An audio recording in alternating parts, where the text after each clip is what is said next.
Əziz şagirdlər, bu günlərin biz mövzu sınaq imtahanı 18-in suallarına baxacağıq inşallah. Birinci sualdan hemen başlayaq.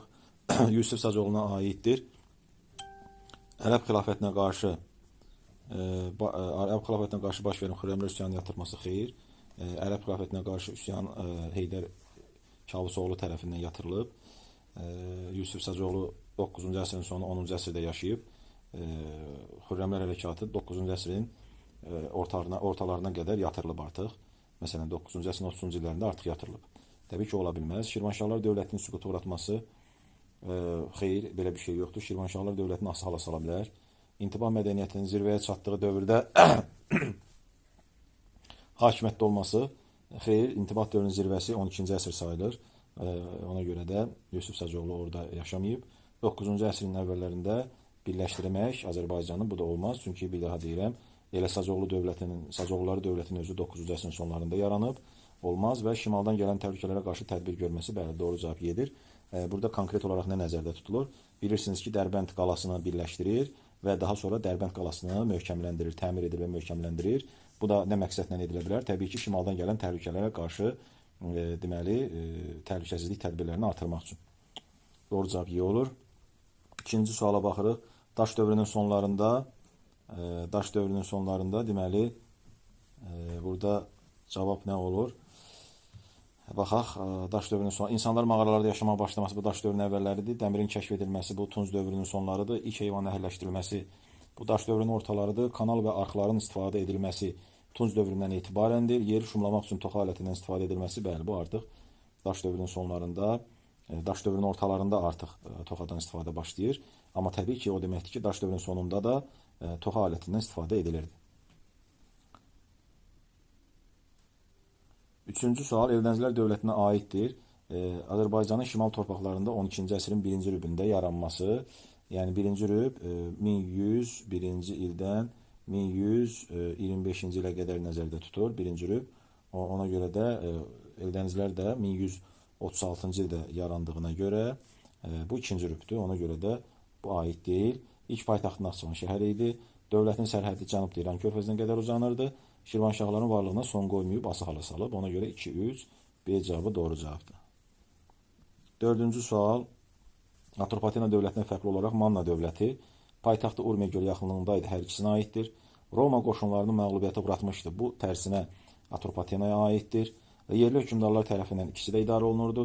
İlk mərkəzləşmiş dövlətimiz idi. Bəli, ilk mərkəzləşmiş dövlətimiz məhz Manna dövlətidir. Ən uzun ömürlü dövlətimiz isə Albaniyadır. Bu heç birinə aid deyil.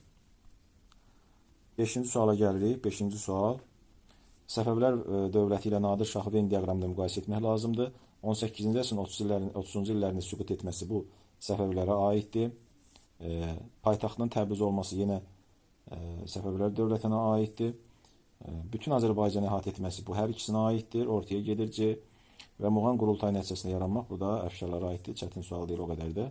Ona görə 1AB, 2D, 3C, B cavabı doğru cavabdır.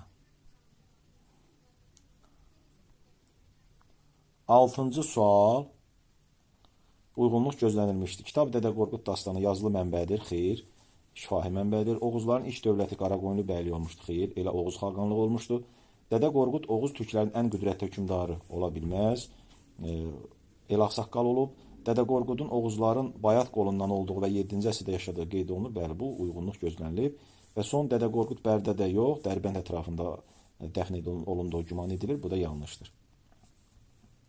7-ci suala baxırıq. 7-ci əsrdə Azərbaycanda baş vermişdir. Ərəb xilafətinin yaranması Azərbaycanda baş verməyib, amma 7-ci əsrdir. Yəni biz burada iki şeyə fikir verməliyik. Həm 7-ci əsr olmalıdır, həm də Azərbaycanda baş verməlidir. Ərəb xilafəti zaten Azərbaycanda baş vermiş hadisə deyil, yaranması. Babəkin rəhbərliyi azadlıq hərəkatı bu 9-cu əsrdir. Olmaz. Albaniya dövlətinin varlığına son qoyulub 8-ci əsrdə olmaz. Xəzər xaqanlığı 7-ci əsrdə yaranıb, amma yenə Azərbaycanda baş verməyib. İslam dininin Azərbaycanda yayılması bəli 7-ci əsrdən başlayıb. Ona görə doğru cavab yedir. 8-ci sual. Kəsişmə nöqtələrini tapmaq lazımdır. 1. Deməli, Rusiya ilə Gülüstan kəsişməsi. Yəni, Gülüstan müqaviləsini imzalayanlardan biri Rusiya olub. Qarabağ xanlığı Gülüstan imzalayıb mı? Xeyr. Qacarlar Gülüstan imzalayıb mı? Bəli. Qarabağ xanlığı Türkmənçayı imzalayıb mı? Xeyr. Qacarlar Kürəkçay müqaviləsini imzalayıb mı? Xeyr. Dolayısıyla 1-5 B cavabı doğru cavabdır. 9-cu suala baxırıq. Şuşa qalası ilə Bakıdakı Qız qalasına aid oxşar cəhət. Şuşa qalası 18-ci əsrə aiddir, 1752. Qız qalası isə 12-ci əsrə aiddir. Eyni dövr ola bilməz, Əcəmi Əbubəkirə aid ola bilməz. Azərbaycanın cənubunda yox, hər ikisi şimalındadır. Şirvanşahlara Qız qalası aiddir, Şuşa qalası Qarabağ xanlığına aiddir. Doğru cavab C-dir, müdafiə məqsədi ilə inşa olunması. 10-cu sual. 10-cu sual. Nəsrəddin Tusi tərəfindən inşa olunan rəsədxana haqqında deyilənlərdən biri yanlışdır. Rəsədxana astronomik məsələləri həll üçün yer və göy qlobusları hazırlanırdı. Bəli. Bu yəni doğru ifadədir. Burada araşdırmalar aparmaq üçün dünyanın bir çox ölkələrindən alimlər gəlirdi. Doğru. Rəsədxananın tikintisi Hülakü xanın icazəsi ilə 13-cü əsrin ortalarında başlamışdı. Bu da doğru. Çünki 1259 13-cü əsrin ortaları eləyir. Nəsrəddin Tusi burada yaradılacaq kitabxana üçün müxtəlif şəhərlərdən qiymətli kitablar gətirmişdi. Bu da doğru ifadədir. Azərbaycanın şimalında yerləşirdi. Xeyr. Çünki bu rəsədxana Marağada yerləşir. Marağa da uşaqlar bilirsiniz ki, Azərbaycanın cənubunda yerləşir. Ona görə doğru cavab Y-dir. 11-ci suala baxırıq. Azərbaycan şairi Nizami Gəncəviyə aiddir. Azərbaycan ədəbiyyatında yazılmış ilk əsərin müəllifidir. Xeyr. Şirvanşahlar hökmdarı ilə görüşmüşdü. Bəli, doğru cavab budur. Kimlə görüşmüşdü? Aksitanla. Aksitan. Ona görə də burada doğru cavab B-dir. Yəni A, C, D-yi yanlış ifadələrdir. Bunun Nizami Gəncəviyə aidiyyəti yoxdur. 12-ci sual daha əvvəl baş vermişdi. Yəni ilk olan hadisəni seçməliyik.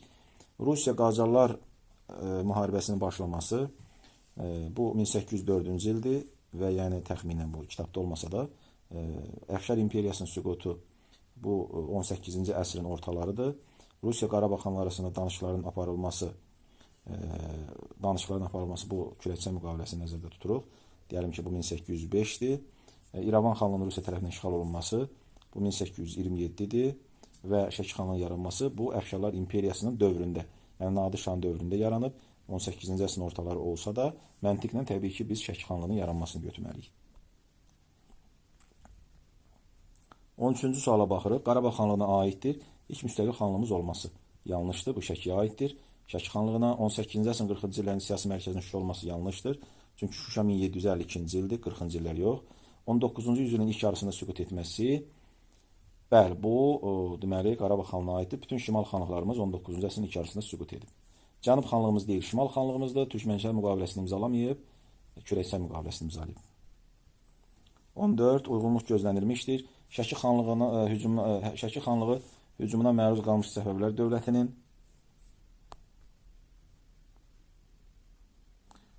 14-cü sual. Burada variantlar görsənmir. Ən azından cavabları oxuyaq. Uyğunluq gözlənilmişdir. Şəki xanlığı hücumuna məruz qalmışdır Səfəvlərin. Xeyr, yanlışdır. Birinci Rusiya Qacar müharibəsi zamanı Çar Rusiyası işğal etmişdi İrəvanı. Xeyr, işğal edə bilməmişdi. İkinci Rus Qacarı da işğal etmişdi. Qarabağ xanlığının əsasını qoymuşdu Cavanşir tayfası nümayəndəsi tərəfindən. Bəli, bu doğru cavab budur. Azərbaycanın Cənub xanlığı idi. Naxçıvan xanlığı. Xeyr, Şimal xanlığıdır. 19-cu əsrdə işğal edilən ilk xanlıq Borçalı, Qazax yox, Gəncə xanlığıdır. Bu da yanlışdır. Yəni belə burada hərflər düşməsə də ortadakı, yəni C cavabı burada C kimi görsənən bu doğru cavab budur. 15-ci sual Şəki xanlığına aid deyil. Səfəvilər dövlətini məğlub etməsi, bəli. Borçalını yad ellərin əlindən ala bilməsi bu aiddir. Gürcülərdən almışdı. Gürcü qoşunlarını məğlub etmişdi. İkinci İraklini. İrəvan xanlığı ilə həmsərhəd ola bilməz. Şamaxı xanlığı ilə həmsərhəd ola bilər. 1-5. Üzr istəyirəm, burada yanlış getdi. Deməli, bizə aid olmayan istəyir. Şəki xanlığına aid deyil. Yəni, Borçalını ala bilib, Gürcü qoşunlarını məğlub edib, İrəvan xanlığı ilə həmsərhəd deyil. Şamaxı ilə həmsərhəddir. Bizdən aid olmayan istədiyinə görə 1-4-dür doğru cavab. C cavabı doğru cavabdır. 16-cı sual 18-ci yüzilliyə aiddir Əfşarların yaranması. Səfəvlərin yaranması 16-cı əsrdir. Olmaz. Azərbaycanın xanlıqlara parçalanması. Şimal torpaqlarında müstəmləkə rejiminin qurulması. Xeyr, bu 19-cu əsrdir. Kürəkçay müqaviləsinin imzalanması. Xeyr, bu da 19-cu əsrdir. Ona görə burada doğru cavab 1-3, yəni A cavabıdır. 17-ci sual 15-ci əsrin ilk yarısında Azərbaycanda mövcud olan dövlətlər.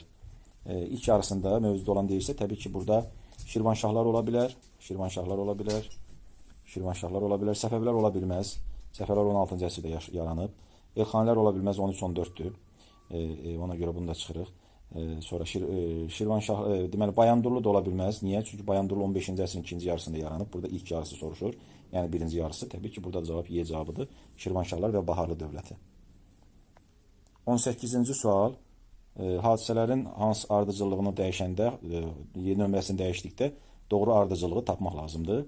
Bakıxanlığın yaranması, 1-ci Rus-Qacar müharibəsinin başlaması, Türkmənçay müqaviləsinin imzalanması, Ərdəbilin Rusiya tərəfindən işğalı. Təbii ki, burada Ərdəbilin işğalı Türkmənçay müqaviləsindən əvvəl olub.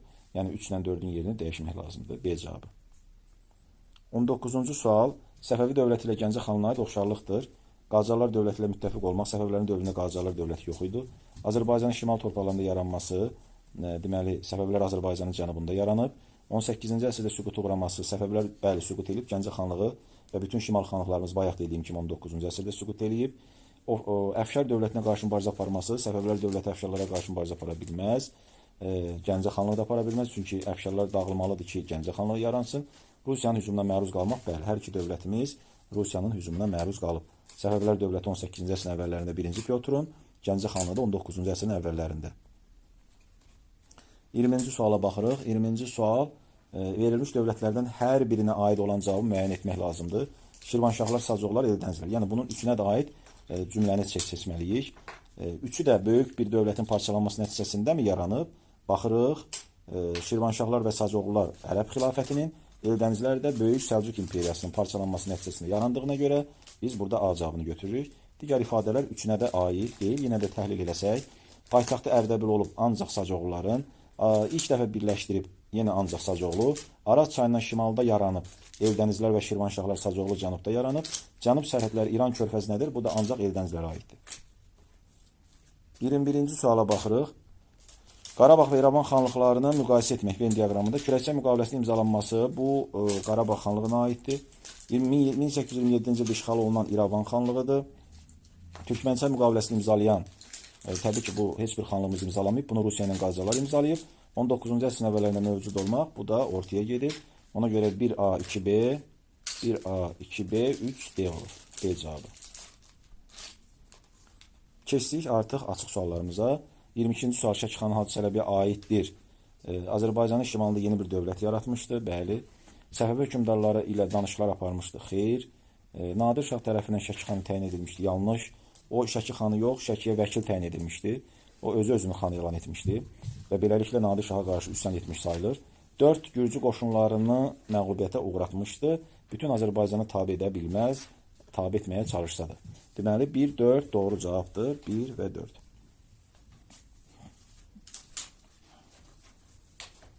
%23-cü sual Baharlı dövləti ilə Bayandurlu dövlətinə aid oxşarlıqdır. Misir Məmlük dövləti ilə hər ikisi həmsərhəd olub. Qıpçaq türklərinin yox, Oğuz türklərinin qurduğu dövlətlərdir. 16-cı yüzillikdə Şirvanşahlarla həmsərhəd Bayandurlu dövlət ola bilər, amma Baharlı ola bilməz. Kür çayından İran körfəzinə qədər olan torpaqları hər ikisi hakim olub. Dərbənd şəhərinə sahib olub. Bayandurlu zaten ola bilməz, çünki Bayandurlu Şirvanşahlarla necə deyək, dost və müttəfiq olub. Baharlı isə bəli, bir müddət Şirvanşahlar asılı halından saldığına görə bunu düşünmək olar. Amma Bayandurlu kəsin olaraq mümkün deyil. Ona görə də bunu da oxşarlıq kimi götürmək olmaz. Doğru cavab 1 və 4'dür. 24-cü sualımız ilk dəfə görəcəyiniz xəritə sualıdır xanlıqlarla bağlı. 19-cu əsrdə Rusiya imperiyası tərəfindən ilk işğal olunan xanlığımızın ərazisini xəritədə tapın. İlk işğal olunan xanlığımız bilirsiniz ki, Gəncədir. Gəncə xanlığının yerini tapmaq üçün baxırıq. Deməli 3 Şamaxıdır, Şamaxı xanlığı da 4 Lənkərandır, 1 Qarabağdır, 5 Naxçıvandır və Dəbər 2, yəni bu ərazi Gəncə xanlığının ərazisidir. Doğru cavab 2-dir. Nəhayət 25-ci uyğunluq sualımız, uyğunluğu müəyyən etmək lazımdır. 3 müqavilə, Kürəkçay, Gülüstan və Türkmənçay müqavilələri. Qarabağ hansı ilə Qarabağ xanlığı, hansı Qarabağ xanlığı tərəfindən imzalanmışdır? Təbii ki, Kürəkçay müqaviləsi. Hansı ilə Naxçıvan və İrəvan xanlıqları istisna olmaqla Azərbaycanın şimal torpaqlarının işğalı rəsmiləşdirildi. İstisna olmaqla deyilsə, təbii ki, bu Gülüstan müqaviləsidir. Araz çayından şimalda yerləşən xanlıqların Qacarlar tərəfindən işğalı tanındı. Bu cümlə ümumiyyətlə yanlışdır. Bunun heç bir müqavilə aidiyyəti yoxdur. Çünki hər iki müharibədə Qacarlar məğlub olub və tam tərsinə Rusiya hər hansı bir ərazini güzəştə gedib.